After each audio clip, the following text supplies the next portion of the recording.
What's up, everybody? I got my best bud Colin here, who's going to tell us all about his life in soccer and everything like that. So, Colin, why don't you jump right into it and tell us about how'd you get into soccer? Oh man, this is a story. So, I'm here. I'm listening. my father is from Trinidad and Tobago, Okay. so soccer was his life. And where we grew up, there was not soccer basically at all. So, uh, when So you were born in Trinidad? no, I was born in Pennsylvania actually, Okay. And and there's no soccer there. yeah, not really. Okay. Like if you want to play soccer, you have to go out of the city somewhere to play. So it was like my dad wanted to give us something to keep us away from trouble, basically, just to Gotcha. keep us out of trouble. Gotcha. So I started playing about like 6, like just at Park District, like jean shorts and shin guards kind of thing. And then like once I got to about 10, like that's when I tried out for my first traveling team. And what it was Penn State, how they have like a what they call it, like they have a main campus and they have branch campuses as well. Okay. So one of the coaches for the branch campus for their Penn State soccer team was my club team coach. So Wow. that's how I started off. Like I tried out, made the team, and then everything went up from there. So it's been, let's see, I'm 32. I've been playing soccer for a long time. Jesus. Yeah, I didn't. How old were you then? I was about, when I made my first traveling team, I was 11. Okay. And then Cuevas tried out for his first traveling team when he was about 9. So Cuevas is your older brother? Younger brother. Younger He brother. was 2 years younger than me. Okay, gotcha. We were there. We were in Pennsylvania playing until I was 12, and then we moved to Illinois. And do you have other siblings? Yeah, so I have a half brother and a half sister. Gotcha. My half brother. Did they play soccer? My half brother did. Okay. He was pretty much what we call the physical player. Like he was super fast, super strong, and he could finish, but the actual game of soccer was not his forte. It was more like I can run people down, I can score, I can outmuscle people, but I don't know what 1-2 for soccer is. He didn't care. Gotcha. But he played until he hit high school, and then he was done. Okay. My sister did. She didn't play soccer. She didn't care. Okay, so you started not 11 years old. Yeah. Your younger brother starts at 9. You guys are playing for this club. How long did you play at that club? Couple years. Couple years. And it was long enough that like we still have friends, that people like on that team we still call friends. Gotcha. And family as well. So there, when we were there, we both played up several years, which I did not know until I moved here. Mm-hmm. So when I was there, I tried out for ODP when I was 11. I did not make it. Then I tried out the next year and I ended up making it. So I've been playing ODP a year up for a long time. Okay. So I ended up making the regional team there for the U13 team, and then I moved here, and then I tried out again. So I was still playing a year up for ODP. Okay. So it was weird meeting all those same guys I just tried out with at national camp, and I ended up making it here. So So when did you move here? 1998. And how old were you? 12. Okay. Okay. All right. And you played ODP here? Yeah. Okay. Gotcha. So I played ODP here. For how long? Oh man, from 12 years old? yeah, to... 12 years old to I was about 16, 17. Gotcha. Probably played with some good players there. Oh man, it's a long list. Yeah. Some guys like you would think that would be pros now, and then some guys that weren't that good then that are fantastic now. Isn't that interesting how that works? Because I've recognized the same thing growing up. There was kids that I played with and seen that were just so visible, like just so talented. And they obviously they should be playing in the MLS or some of these, like a German league or fizzle out. Yeah. Or they get burned out, or they find other things to do in life. And true. It was like my whole deal was just survive, basically. Because I was like one of those kids that like I was real small when I was younger. Like I had to, since I didn't know what was playing up, I just figured I was slower than everybody. And I was just not as strong, so I had to be smarter. Then when I moved here And they were like, well, you got to play your own age. So I was like, all right. And I realized I was way bigger than most people and way faster than most people. So I was like, oh, okay. So I just did that. And then once everybody caught up, I was like, what do you do now? Like, I can't do that. So what do? You just have to adjust your game and then keep playing. Like, if you want to keep playing with the best, you have to. Yeah. That's what I ended up having to do. Like, I was still real fast, but everybody else was too. Yeah. So you just have to be able to be smarter.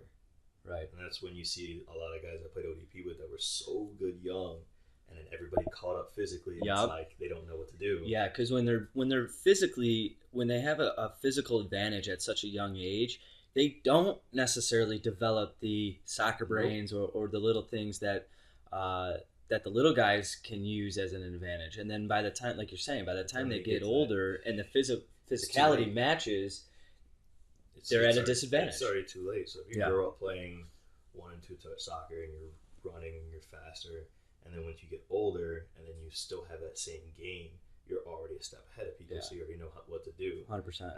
That's one of the biggest things I see now is that, kids are just so fast, but can they move with the play? Can they play against older players like that? Right. That's the other thing too, is like you can do all that stuff against people your own age, but once you're playing against men, that little stuff that you do there is not going to work. Right. That's what I love to see. Is like kids playing against grown men. Yeah.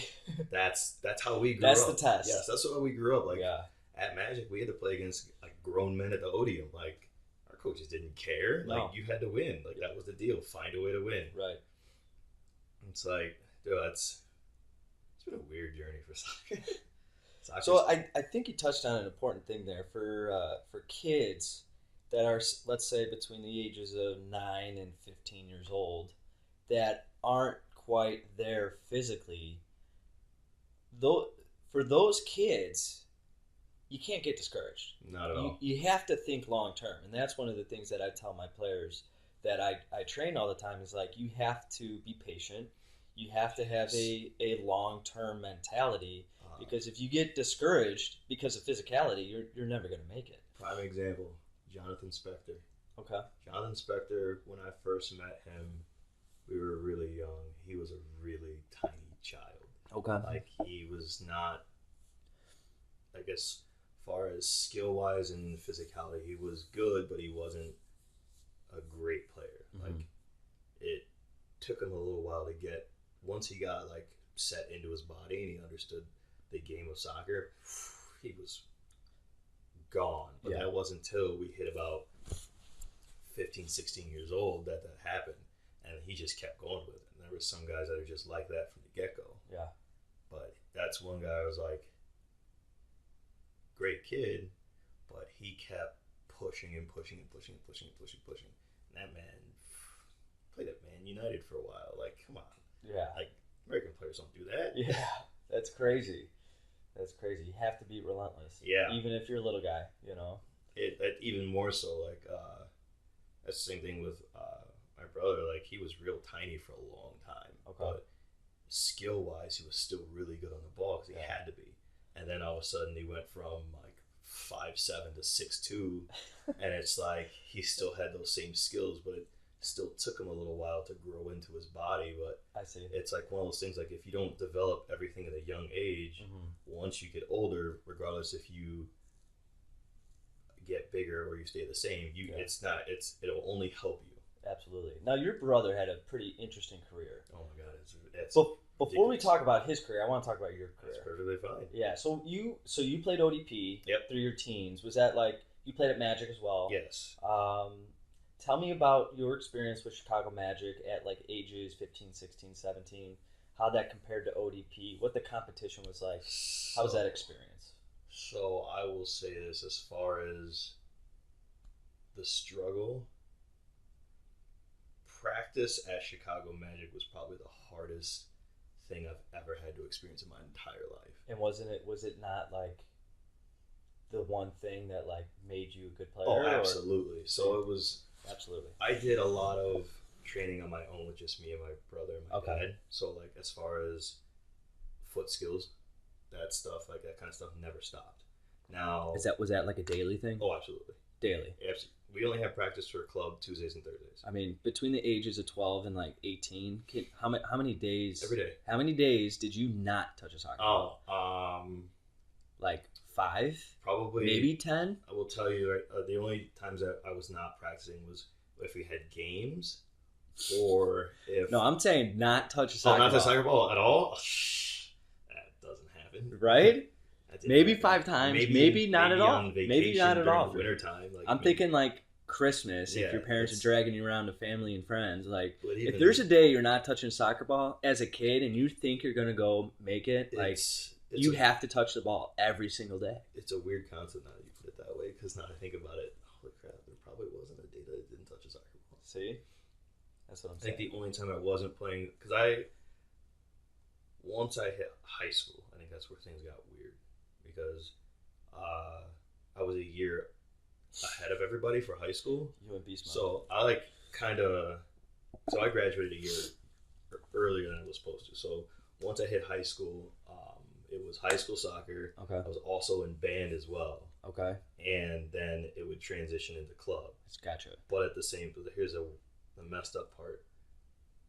When you're in OEP, it's all year round. So you still have to train and be fit for that regardless of what you're doing. So even if you're in high school and they pull you out, you better be fit and you better be well touched on the ball. Gotcha.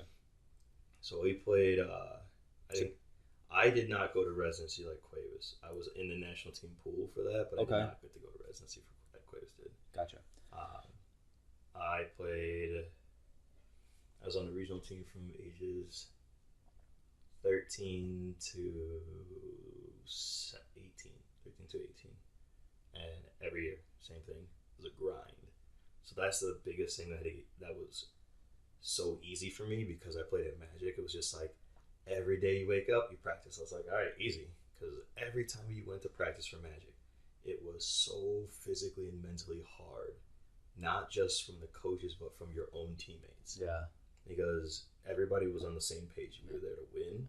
If you weren't there to win, we didn't want you. We could be friends, but we didn't want you on the field. And that was back in the day when, like, there was no academy. No. There was no academies. This was just a general club. Yes. This was just a club team. Yep. And you guys were grinding every single day. It was so basically. Let me tell you something. Today's club teams don't do that. Maybe in the academy, maybe at these top tiers for the youth ages, but general clubs today, it's Candyland soccer. You could have been beaten by any club team, where it was like it didn't matter who you were. Like we generally for practice was 2 hours. You warmed up and then you just got right into the ground over and over and over and over. And our coach's philosophy was this: there's at no point in your life will your games be harder than your practice. So you're always prepared for anything that ever comes your way. And we were, for the most part, we were. There were sometimes like things would happen and it's like, oh God, fuck, why? Yeah. Or like bad. Of course, that always happens. But like in sports in general. Generally, we played a lot of soccer. Like we did regular league, we had Y League, we had State Cup, we had regionals. Like it was just a lot. So you're in the national pool. Yeah. Let's say you're approaching 17, 18, 19 years old. Did college coaches start reaching out to you? How did that whole process work? I don't even know if they have this still. So I didn't actually get any like high looks until I got accepted into this camp over the summer called Adidas ESP. Cool. It was an elite soccer program. So They took about 150 kids all over the country, and they just basically, I'm not gonna lie, they just gave you a ton of free shit. You go, you practice with a team, you play games, and the whole field when you play games was lined with chairs for coaches to watch you. And that's where I got so much exposure. Gotcha. Like just because I was playing with, when I went, I was a junior in high school. Okay. So you're playing with guys.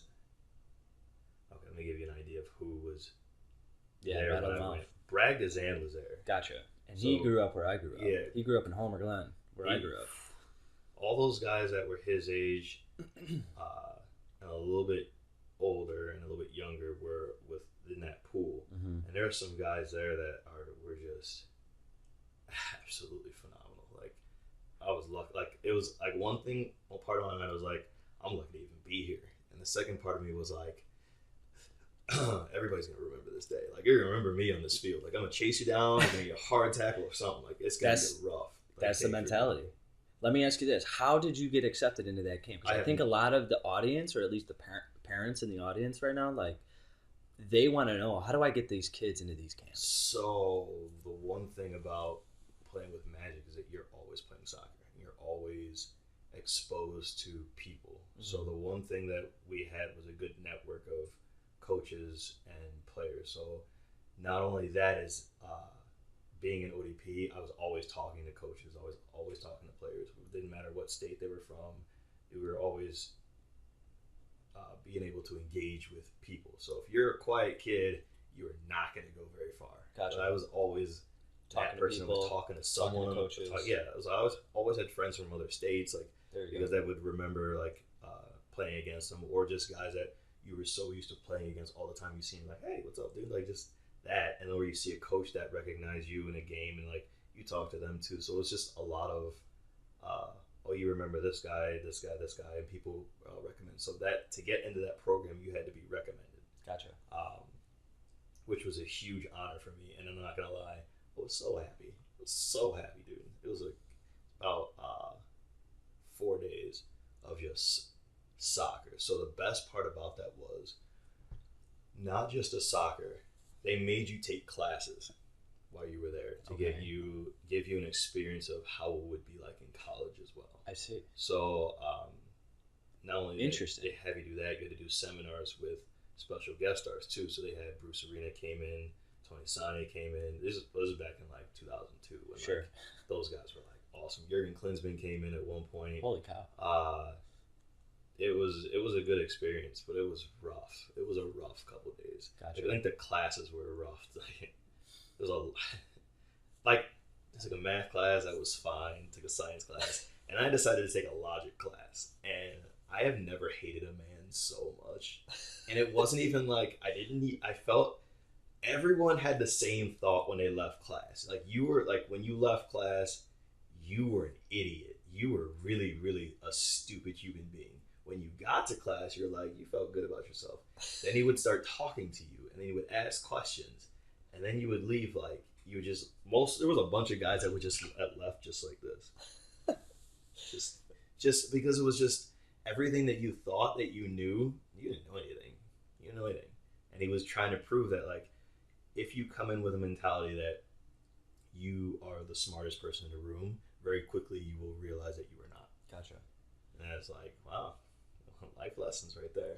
So this is how you got picked. So this camp is how you got picked up to go to college. Yeah, pretty much. Yeah. Okay. And which college was it? I ended up going to Western Kentucky University. Okay. And that was I wasn't even actually on that radar until it was a weird thing. So their coach contacted me. I had no idea who he was. Only reason he knew me is because of my club coach.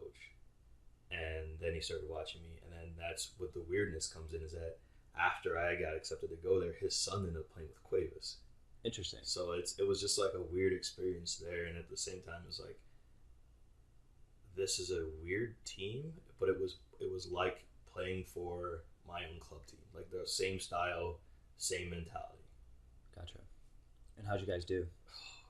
Middle of the table. Not that good. I played 1 year there. Okay. And I came home. It was a weird situation at 17 being in college, and I just lost my mind. Gotcha. It's a lot. That's a lot of stress. Like if I was 18 or 19, I'd have been fine. But 17, and I was like the first kid to go to college, and it was just like stress. Like you felt out of place. I was not only just out of place, but I was like so far from home. Sure. I had no idea what was going on. Sure. So it was like, now if I did that, I'd be like, it's because I'm an adult now. When you're a kid, you don't know. So tell me about your brother's career. How'd that go? Let me start off by this. Okay. So he will tell you differently. I will tell you this. Gotcha. when we were growing up, we had. Are you and your brother like this, like me and my brother? We were, then we weren't, then we were again. So okay. it was like that's how me and my brother. It was a long struggle. So when we were growing up, like we were a pretty close knit family. Okay. And then we started having problems with my older brother. Okay. Like he was a very angry kid. Mm-hmm. So that turned into when we moved. I always felt like I grew up without an older brother. So when I moved here, I was like, well, I'm gonna make it so that Cuevas never has to feel like that. So anything I did, soccer wise, I would always tell Cuevas like, hey, like if you're not better than this, then you're worthless. Gotcha. Basically, so you were paving the path for Cuevas. I very much paved a short path that he freaking stormed through. Awesome. Like a freaking champ. So yeah, good. Okay. anytime so like I remember the first time we won State Cup, I was like, if your team doesn't win State Cup, yo, you need to get on that track. So it ended up being the same thing for him. Like anytime we practiced together, I would always beat on him just so that he knew that like the biggest thing for me was if he could beat me, then he could beat pretty much anyone. Absolutely. And like it even came out like I was like, yo, you're embarrassing me if you're not beating this player. Like so he took from you, like he took from you and implemented it into his. He was always system or his team. Like he whether it was consciously or subconsciously, like he took your mentality and basically implemented it into. And it was the same thing with my dad too. It was like you can only my dad had the same mentality as like you can only beat yourself. Yeah. So if you think about on a bigger scale, it's like yes, it's an 11 people side, it's a team sport, but in that whole chain of people playing, if you have guys that are just mentally not fit enough, the whole thing crumbles. Yeah. And like that's the one thing with Cuevas, like physically fit, mentally fit, and always wanted to get better. Now, where he struggled was he wasn't as good on the ball. Okay. So that's where we vary in different things. So I can play pretty much any position with the exception of forward. I hate playing forward. Okay. He is a runner. Okay. You put him in a position where he can find space, take off. Not even just that, but like he's relentless. Like he will just keep running at you full speed. So he can play anywhere down the line and forward. Gotcha. And once that was how he ended up being on a national team. Is that it was a weird thing that so like there was the guy that was supposed to go. He got hurt, and then Cuevas got accepted to go to residency, and then from there it was just a grind that they had to put him through if he wanted to get better, and he more than happy to accept that challenge. And it was like it was weird because I didn't see him for a little while, so it turned from this kid that was just so used to just kick and run and just kick and run, and he was just better at it than most, to a guy that can hold the ball, turn, pass, move. Like it was a weird experience to see him do all that, and he was just stronger. Like he was just a stronger person. At what age did you realize like, okay, this kid's gonna he's good? When he hit, so when I was about 16, okay, I was like he was 14, and I watched him play a game, and he was just a monster. Like he was just a monster, and I was thinking, I'm so glad that's we don't awesome. play the same, because I would have to hurt him to not lose. Like right. That's how it came out to be. Like we are competitive in every shape of everything we do, whether it be ping pong, whether it be video games, anything. So like watching him play, I was like, damn it, I did too much. Fuck. I don't think I can recover from this. Like he's already well past what I was. Like he was just he was not only just a good kid, he was just really, really, really strong-willed. Yeah. So he goes to the national pool. He goes to the residency. Then where does his career take him from there? So when he was in residency, like he played a lot. He was a starter for the national team, scored massive amounts of goals for them. Then it came to when they graduated, he wanted to know, like, so we had a family discussion about this. Like, he wanted to know whether he should go college or go pro. And I was like, man, if you don't go pro, you're an idiot. Like, if you have that chance, You can always go back to school. Like, no one's stopping you from doing that. Lots of people are going to stop you from going pro. Like, that's a chance. If you have that chance, even if it's a slim chance, take it. I like that. So I like that. what he ended up doing was signing with the league, and then he went to the draft, and he ended up getting picked up by LA Galaxy in the draft. I remember even getting the phone call, and he was like, I got picked. I was like, what? I'm at work. I was like shouting into the phone at work, and everybody's looking at me like, what are you doing? Like, I was like, my brother just got picked up by the Galaxy. Nobody knows who that is while I was at work. They're like, I don't know what that is. I was like, he's a professional soccer player. They're like, soccer, what? Like, yes.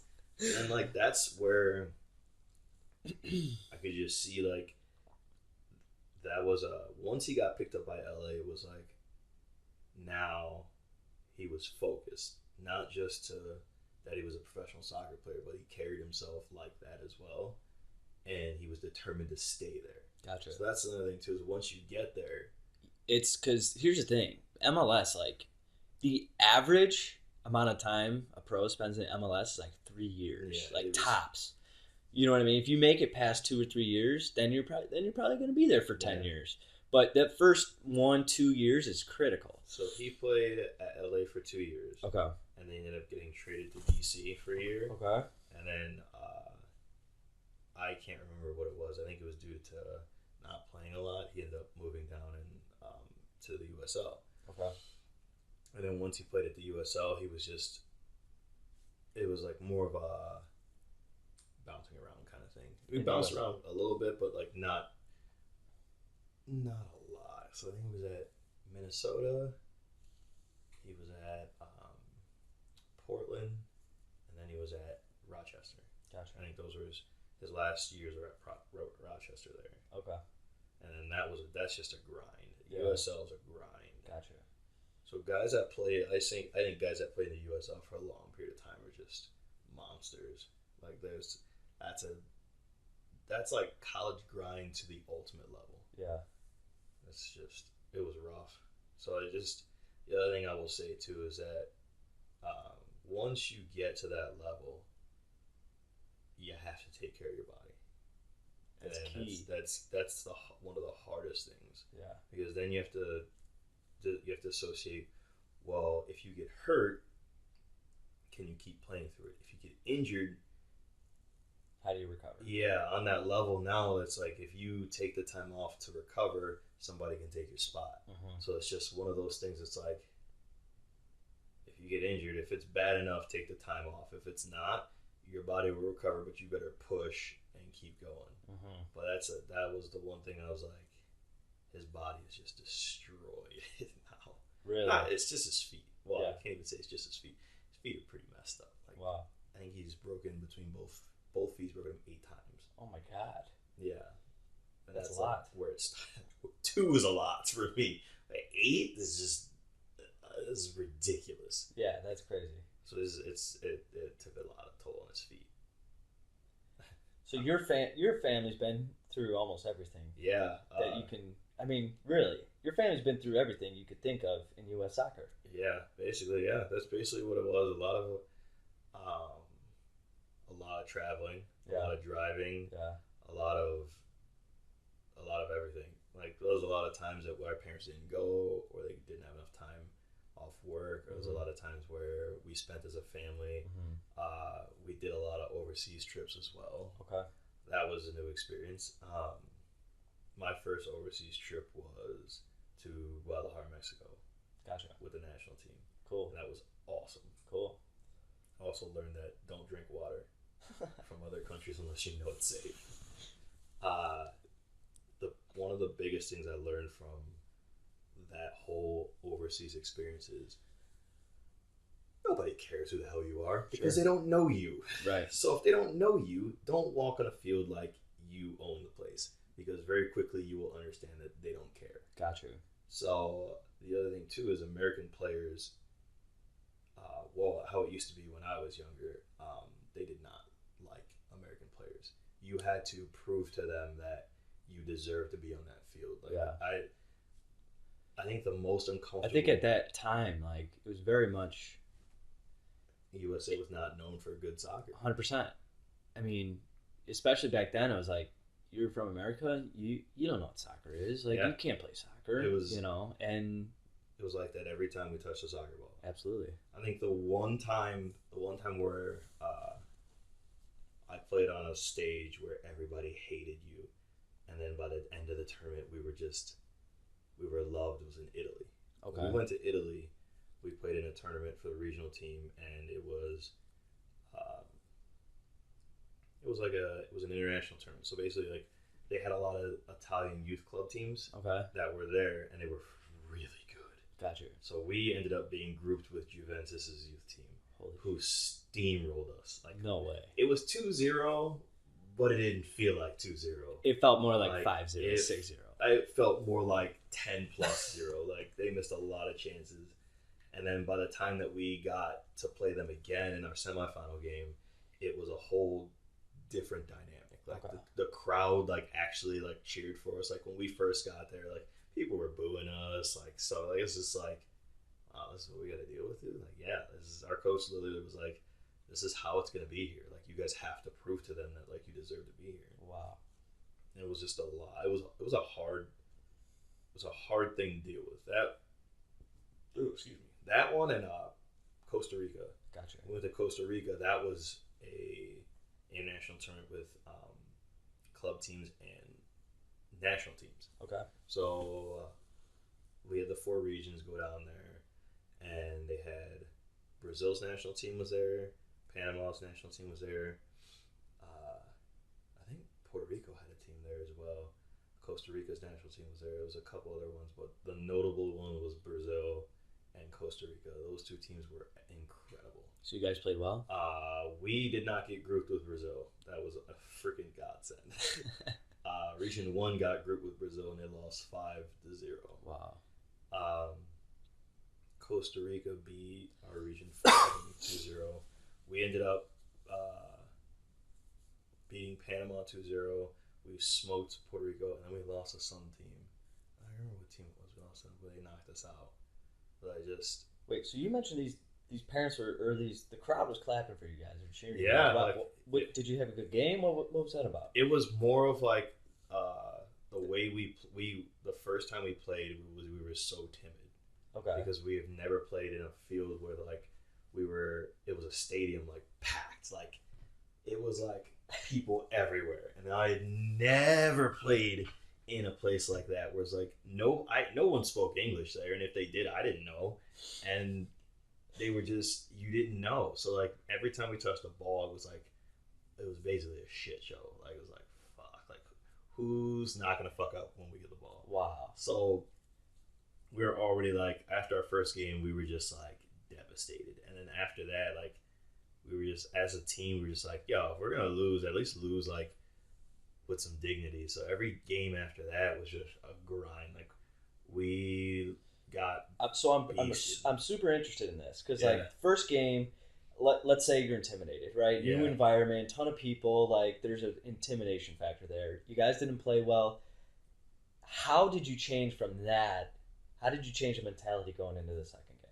Our coach was real mad. Okay, He was fair real enough. mad. Not only just our coach, but like I was pissed off, and I was one of the captains, and like we were all angry because we You knew you were better than that. Yeah, we were way better than Yeah, that. We for didn't sure. understand why until then we understood one thing, is like the name does not matter. Gotcha. What matters is what they produce on the field. And Perfect. even if they are better than you, if you're gonna get beat in the game of soccer, at least don't get outworked. Got you. And that's what the So you biggest thing was. you was changed your mentality, you simplified it. well, we knew we weren't going to be able to play actual soccer with them, so we just outworked a lot of the teams. Like that was the thing, that they're not used to people being down their throat like that all the time. And that's We why just- why yeah. the crowd was clapping. They're like, Oh, absolutely. props to Going these guys. They came in to work. going in basically. for tackles, hard sliding in like super crazy people and That's awesome. chasing guys down. Like it was just a whole different mentality, and they could see that. So when we actually played Juventus a second time, they had a harder time playing against us because we weren't the same team. We actually ended up tying them. We lost in penalty kicks. Wow. Like, that sucked. That was a terrible way to lose. Wow. Because Cuevas' team was at a different tournament in Italy, and they lost to Juventus in penalty kicks as well. So it was just like, that was a rough it was a rough tournament, but it was a good experience to see like how youth teams in other countries are. Yeah. Because they pick guys that are basically being groomed to be the next generation in that club. Mm-hmm. So what the guys that we play, every time that they win a ball, it's their futures on the line. Mm-hmm. And it's different it was really different for us. So like their life is this ball, like their life is this game. Yeah. Like, every time they miss a pass, that's part of their future that they see going down the drain.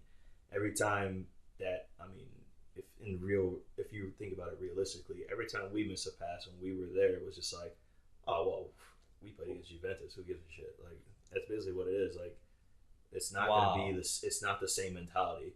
Now once you change your mentality and it's like that every time you play, then you understand that everything is on the line every time you make a pass. Everything's on the line every time you make a shot or everything. It's a different mindset, and once you understand that mindset, your entire game changes. Yeah, your entire lifestyle changes. Just like every time you practice, it's the same way. Yeah. Every time, it's just if you're on a field and you know that if you fuck up, someone else is going to take your spot. Yeah. The way you play changes. Okay. Well, let me ask you this, and we're closing in on time here, Mm-hmm. but in my mind, we got these club teams in the U.S. right now, right? Obviously, you got the academies and the top clubs, but let's talk about these middle of the road clubs, Mm-hmm. right? They don't have the coaches and the atmosphere that is demanding, like you're talking about, But right? you can create it. So that's my question for the parents that are watching this, and their kids are in that tier right there, right?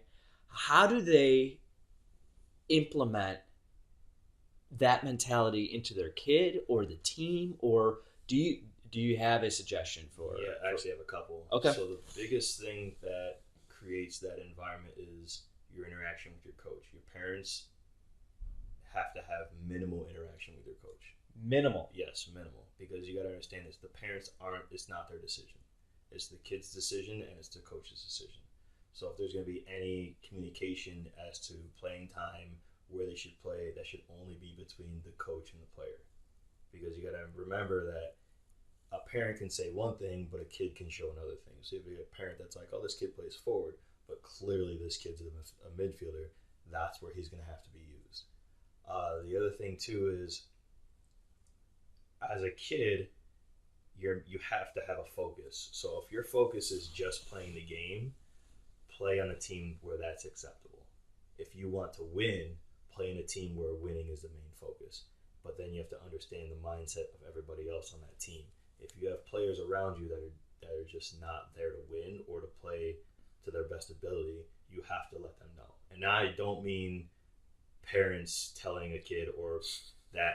I mean, like, you have to be, as a teammate and as a friend, tell them, like, if you're not here to play with me, you just go somewhere else. Right. So that the whole thing is, you basically have to create, I mean, it's going to be a friendly environment because it's soccer. Everybody's there to play this great game. Right. But at the same time, you have to almost make it like a lion's den. Like, if you get thrown in there, can you survive that atmosphere and then put that onto a field? So 100%. you want, if you're in, because I've played against teams growing up that were not good club teams, Mm-hmm. but they had such hard-working players when they played against us because they did not want to lose. Right. So that mentality of not wanting to lose will fuel a lot of kids. Like, you just have to force them to work hard every practice. Right. Not this.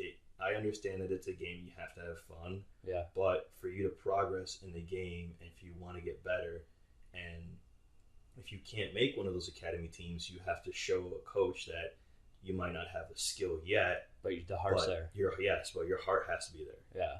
That's the big thing. For kids that are 12, 13 years old, you know, you're even 11 and 10 years old, you're coming out of a stage where soccer's fun. Yeah. And you're getting into the stage where soccer is about competing. Yeah. And when you go to practice, if you're in this middle of the line tier, you need to go to practice to compete, period. You know, and Yes. that's tough to explain to a young kid. Like, today you have to have the mindset of break Johnny's leg. You know, like, that's like literally that's how practice was for me. Like if you miss tackles, like you got to remember that when you're in practice, that's how you're going to perform in a game. Yes. Like that's exactly like if you're going in half-ass. But on the other side of that, you got to think about this too. If you pull your tackles and your teammates, when you go into games, players are not going to pull their tackles, so you're not helping them at all. Right. I'm not saying go in to tear someone's ACL. No, of course. At the same time, they have to be prepared to take full-on tackles. They have to be able to take body shots from people. So if you're one of those people that are like, I don't want to hurt my friend, you're not helping them at all. Right. Like you have to play to the best of your ability, and when you do that, everybody else will start doing that too. So if everybody's playing to the best of their ability, you create such a hard atmosphere for players that just kind of want to half-ass it to be in. Like they just get eliminated. And that's how it was for my club team. Our coach didn't cut kids. Right. We cut them. Right. If you came into our team and you half-ass it, we let you know right off the bat, don't come back. Yeah. Like he didn't. He just put him in. He's like, this is a new guy. Let's see how this goes. And we ran through drills and everything. If you couldn't compete with us, bye. Yeah. We let you know. Yeah. And that was how it was. Yeah. We had the same group of players, and every player that came from another club. They added something to the game. Right. That's I think the biggest thing growing up is the grind, and you have to accept it from a young age. And I will not lie, that was the one thing I miss about playing soccer is that everyday grind, going in and competing and coming out. And that was fun. Like that literally was fun for me. Absolutely.